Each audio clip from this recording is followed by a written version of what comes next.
As sneakers take over the workplace, the fashion phenomenon is getting powerful backers in Washington. You can see the sneakers with a suit look in offices across the country and now even in the halls of Congress. Scott MacFarlane, who sports sneakers himself, shows us how a group on Capitol Hill is trying to bridge the political and generational divide through shoes. It's easy to get swept up in the historic grandeur of Congress, but if you look down, you'll see something entirely untraditional. The buttoned-up world of Capitol Hill is turning to laces.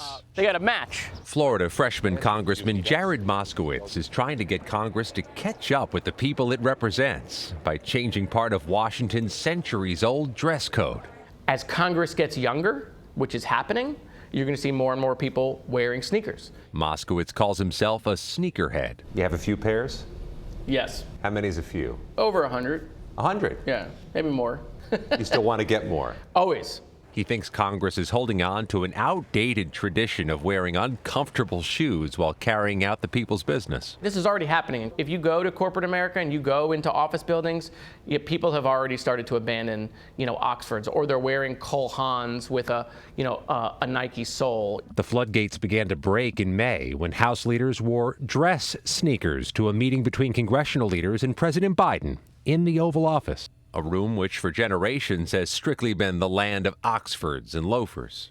An industry trade association reports athletic shoe imports soared 29% last year, 664 million pairs, nearly 2 pairs for every American. It's a Nike Dunk. We visited Berto Fontaine at his sneaker consignment shop in Baltimore. Now this one is the one that everybody wants. Where he told us sales come increasingly from business people in suits, men and women. Women are 100% sneakerheads just like men are. There's women that come into my store that have better collections than men do. It's a bit of a rebellious statement.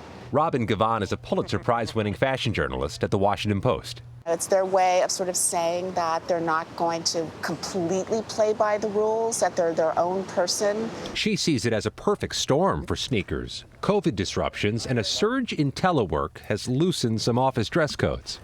At the same time, the style-savvy crowd, from Christian Dior to the rarefied air of Paris design, have turned sneakers into high fashion.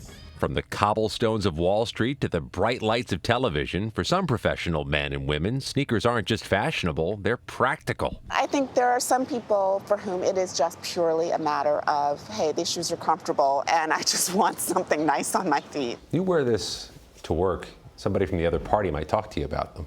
Well, that's the whole idea. Moskowitz and Oregon Republican Lori Chavez DeRemer have formed a bipartisan congressional sneaker caucus, hoping the sneaker talk serves as an icebreaker for members of a gridlocked, polarized Congress. Do you find these sneakers start conversations? They do.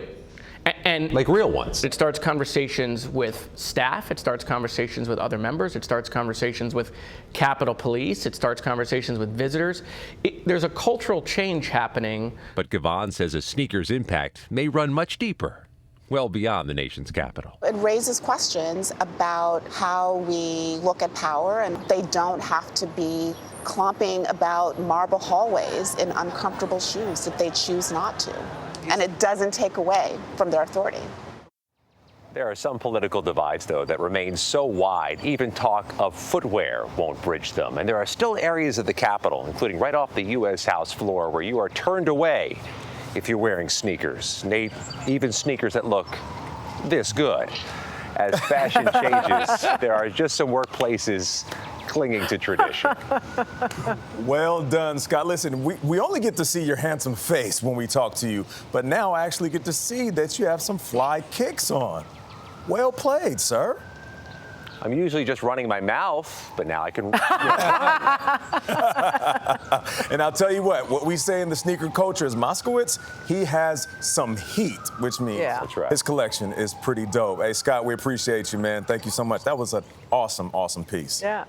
I've been wearing them for a while. With dresses. You got it. I mean, good for that. They should. You've been doing it for a while. You're a trendsetter in the game. Come on. It's so much more comfortable, and the selection is greater. I love these. Yeah. I love your shoes, but, John, come on. Yeah, I mean, basically, I would wear shoes that were made by a cobbler. I'm going in the other direction.